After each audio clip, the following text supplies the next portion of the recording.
a great opportunity to speak to people throughout the continent. I think it's a great initiative, and I think very necessary. So well done for putting this together. I'm going to speak mostly to what I know, and I want to first have a disclaimer that I don't know everything. And I think I've spent a lot of time in Hollywood, and whenever you speak to people, they often precede the conversation with, we don't know anything, and anybody who says they know everything doesn't really know much at all. So I wanted to start there saying I'm going to speak mostly from my experience in the feature film industry and my new experience with the TV series. But I think there's been a lot of learning in the next 8 years to try and do that as possible. And then we'll have questions at the end, I believe. So the main theme of what I want to speak about is how to increase our role on the global stage. So our company, Triggerfish, is focused globally. We've always had that global focus, and it goes right back to right in the beginning when Triggerfish started doing the first work that we did. So I'm going to start with just a little introduction to Triggerfish and how we've been engaged, and then I'll go on to a more broader what the industry is like here on the continent. So we started in 1996, so 2 years after the end of apartheid and the new liberated South Africa, and we've been going now for 21 years. Our first productions, my first production when I joined the company was when we were doing work for Takalani Sesame,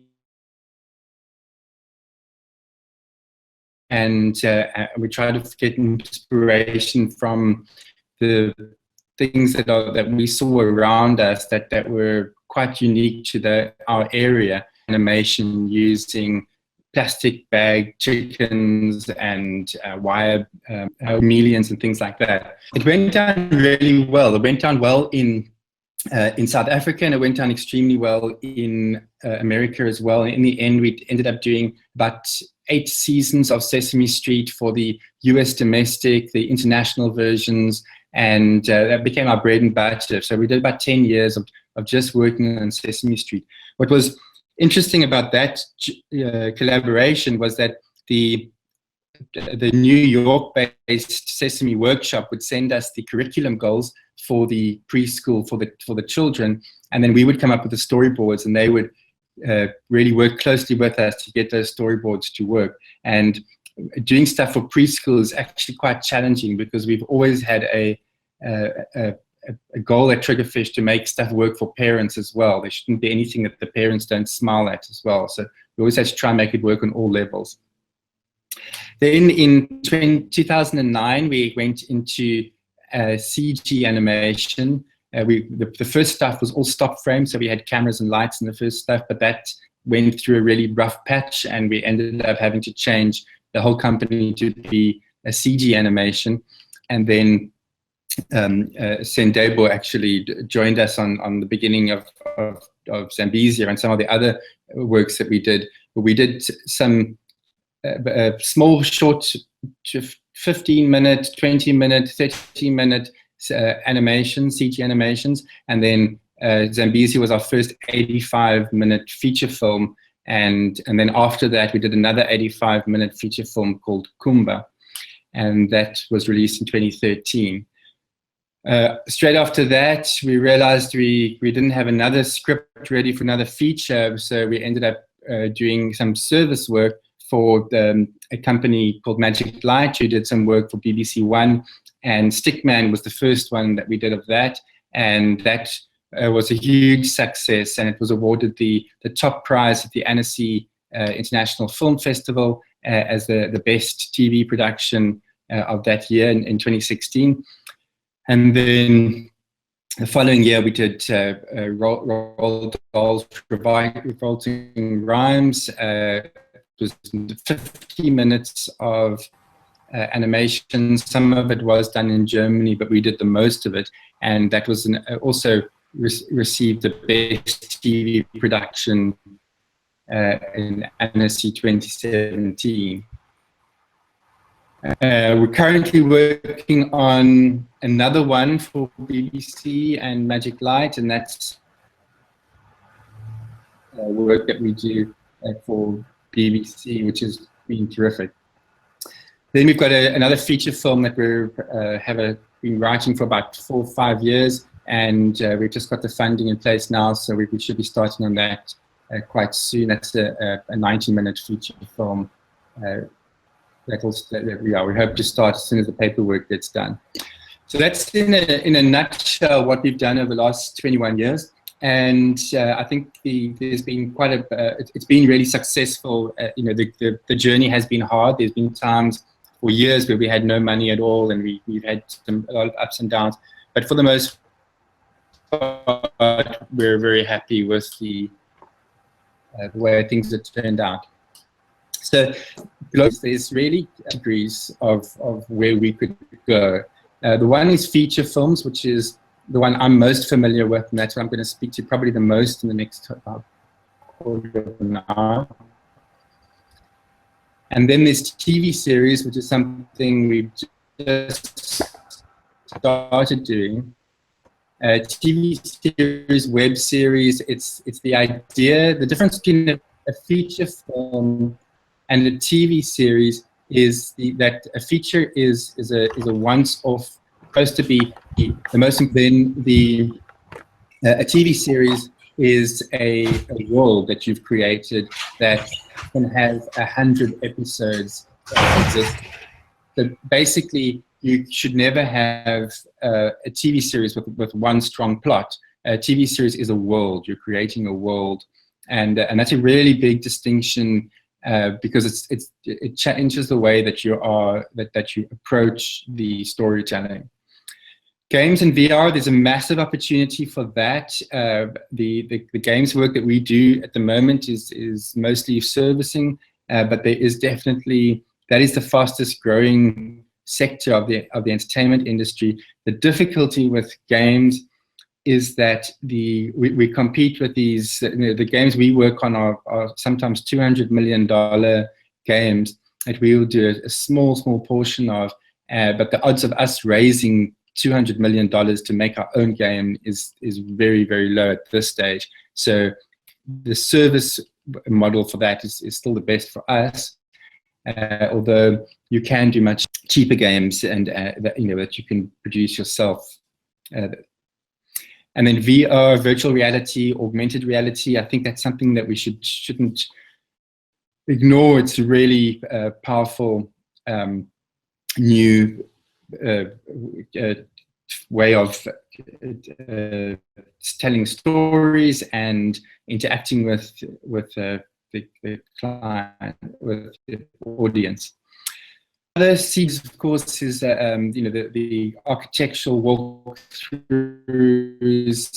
prototyping, explainer videos, and in medicine they're starting to use CG a lot. All that kind of converges with some, but there's a lot of opportunities of just doing piecemeal work in those areas as well. But the main kind of two categories of opportunity is service or original. Service is when as a project, the work we do for BBC, it's kind of everything that side in London. We just do the picture of it. So that's a service relationship. Those relationships are great because it's very simple. We don't take that much responsibility if things go wrong. There's a contingency and you can work around it. The other model is original, where you have come up with your own story and you want to get that story out to the world, and then you have to raise the money, you have to get the actors, you have to put everything in place, the music, the sound, the mix, the technical specs of it, and then you have to find the distributors, and you have to do everything. So basically, that's when you produce. You're the producer, and that's what we've done with Zambezia and Kumba. It's definitely the route that we like the most, but it is also the most challenging, because you have to build credibility to get to that point. So I'm going to talk a bit about feature animation, and I think the key will be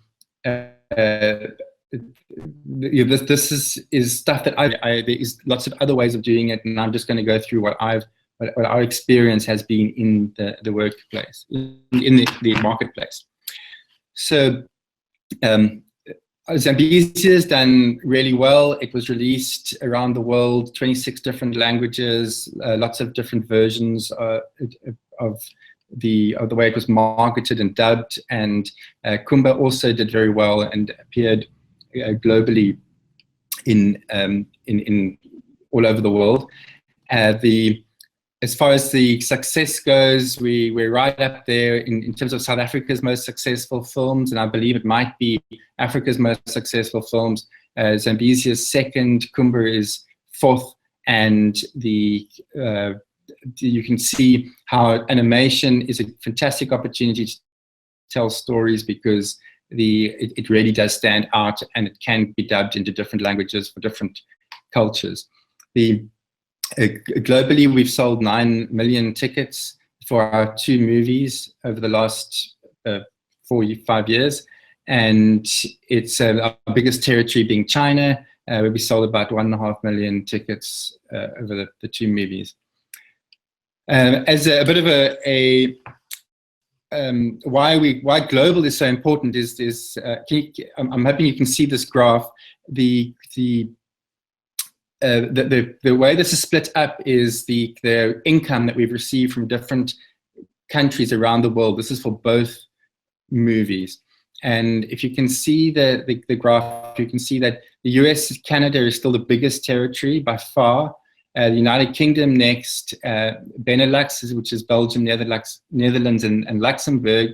For some reason, we do very well in France. And then the whole of Africa is only about 5% of that, and comes in about 5th or 6th position. So it shows you that, and let me just say that these movies have only just broken even. So they've only just covered the production budget. So what we have basically got here is where the production budget comes from, and you can see that 5% of the production budget comes from the continent of Africa. If we weren't looking globally, we would be horribly bankrupt by now, and we would not be able to attract investment again. And then this is a map of basically the companies in the world that produce animated feature films for the world market, for the global market. And you can see most of them are in North America, and there's a very few in the rest of the world. There's one in Japan, there's one in Australia, which is connected to Warner's. Aardman is in the UK, and Illumination, which of course is connected to Universal, is in Paris. We are the only ones really in the emerging markets that are producing films for the multiplexes. China has a massive animation industry, but it is very self-sufficient, so it doesn't need to export outside. It can make all its money in China, and makes more money in China than it would in the rest of the world put together. So it just shows you there's a big gap in the world people who are making animated feature films from outside of the US and Europe. There are 2 types of films. There's mainstream films, which I think we're all familiar with, and then there's non-mainstream films, which is things like Song of the Sea, which is out of Dublin, Waltz with Bashir, which is the Israeli documentary, and Spirited Away, which of course won the Oscar and did really well internationally. It was a Japanese film. But these films generally don't make any business at all. Song of the Sea was a 5-country co-production between Ireland, Luxembourg, Germany. I can't remember all the countries, but they use soft money from different European Union states who contribute to the budget. I think it's probably made, I think, not even $1 million from the box office in return. It was a $7 million budget.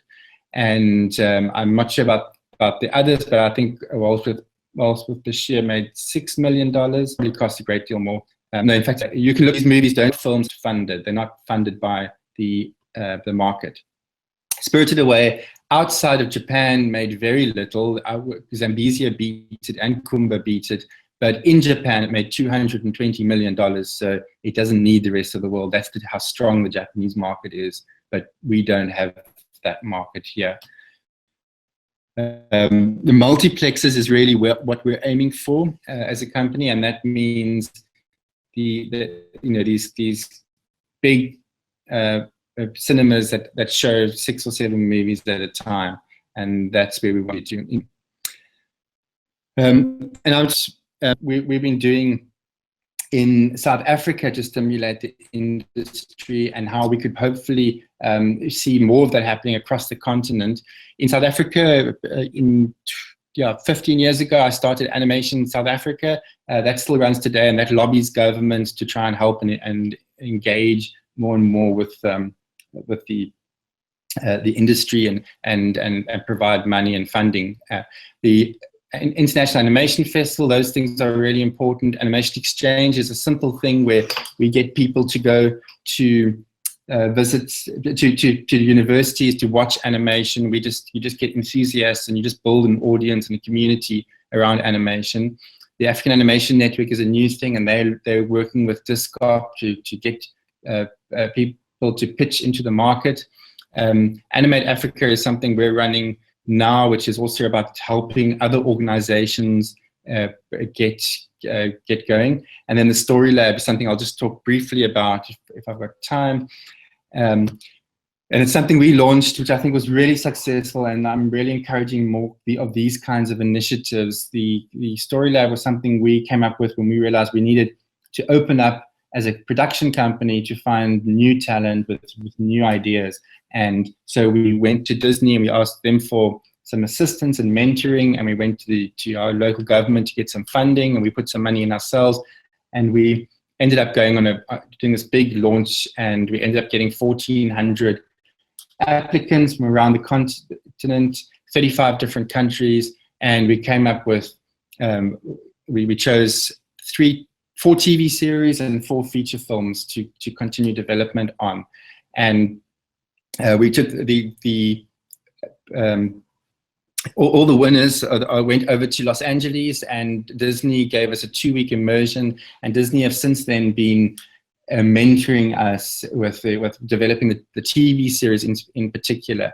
And TV series is an interesting thing because it's all about the characters. Really, it's the characters is everything. If your characters are strong, they have strong relationships with other characters, then it's that's what they look for in TV, and that's probably half the battle won. If you can find very strong characters who have strong relationships with other characters, and there's usually one heart. And it would take me a few hours to try and explain all the learning around the TV, but the main thing is to really look at what's out there already globally. There is definitely an interest. We've taken this program, Mama K's Super 4, we took to MIPCOM and Annecy, and there's a huge interest in it. We've just signed a deal now where they're going to put in a few more funding to create a pilot and to create a animatic and some test animation, and this is going to go hopefully into production in the next couple of years. And this is a great Zambian project that there was a lot of interest from a lot of different distributors, because I think there is an awareness now that that people want more of a balance to world entertainment. Animate Africa is our a new thing that we've been putting together, which is just really, we're looking at going over to like the Facebooks and the Googles and the Microsofts to try and raise bulk funding to look at getting a whole lot of different projects, ideally the people on the continent, and if we can find those genius talents, then we could find really world-class, we could produce feature films and TV series that could really perform well on the world stage. And the three main areas that we work on is to discover new talent, to develop it, and to support projects that develop talent, and then to get it onto the screen, which is really the key, that people could see it, and then in the development stage, making sure that we hold ourselves to a world-class quality, and we don't get phased on anything. So in conclusion, I just want to say sorry,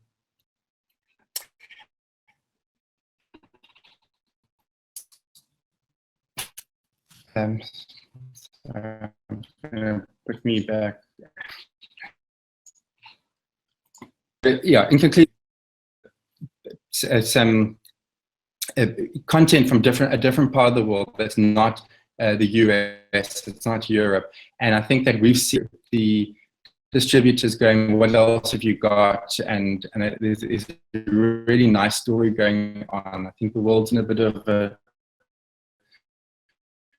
difficult time at the moment politically, and it really plays well to a time for artists from Africa to bring their own stories. But I of doing that for another presentation is to make sure that your stories do play globally, because unless you can find a model where it's all soft funded and you don't have to recoup the money, it's very, very hard to make completely local stories work only in a local culture. You really have to look at the whole world. And I think there's an imperative to that. It's important that we actually, as a continent, start telling our stories to the whole world, so that the whole world can actually begin to see different sides of this continent, which people know very little about. So I think that's my time up, and I'll be able to answer questions at the end. Yeah, I'm here. Yeah, we've got a question here from Shadrach. He's from Nairobi, Kenya, and he's got two questions. He said, how do you get talented creatives to collaborate? And two, how do you get relevant bodies to fund productions? I'm going to copy and paste his questions into the chat so you can refer to it. Great. Well, good questions. In terms of how do you get creative people to collaborate, it's an age-old problem. Creative people like to have ideas and push their ideas. So when they disagree with someone else's idea, then it's very easy to get into disagreements. And the way to approach it is to make sure that there is one director on a project, and that one director, everyone agrees, must be in charge. And then everyone else sits and listens to that director's vision, and then they try and reach that director's vision. So, and that can be complex, because at the moment, we have about 85 people working on a project. There's one director, and that director has to, there's other 84 people are there to support the director's vision. So it becomes very, very clear. Now, a great director will be able to come into a situation and say, I'm looking for some options, or this is kind of where I'm going, but you know, if you're the concept artist, show me some ideas around that. And the great director will be able to bring the best out of the talent that are kind of pitching ideas to him or her. But everyone needs to understand going on that animation is a collaboration, and that's just the way it is. So it's upfront. That's the answer. Agree on it upfront. The second question around funding, where do you get the funding? That is the, you know, it's very, very hard. We are very fortunate in South Africa to have had some quasi-government funding. It's still commercial. They still want their money back and they want to make a profit on it, but it's a bit softer because they see it as developing an industry. So we use a lot of government agencies to get funding, plus we go to Los Angeles once we've got a strong enough script. So the short answer is get the script and the concept and the business model absolutely excellent. If you've got an excellent script, everything else falls into place. If the script needs work, nothing falls into place because nobody wants to fund a broken script. So, and that's been our experience. I've gone to Hollywood a lot to try and raise money, but every time they've read the script and they've said it's nearly there, but it's not quite there. Come back when you've got a better script and we'll fund it. And I've not, it's tough because they hold you up to Disney standards. All right. Thank you very much, Stuart. Thanks.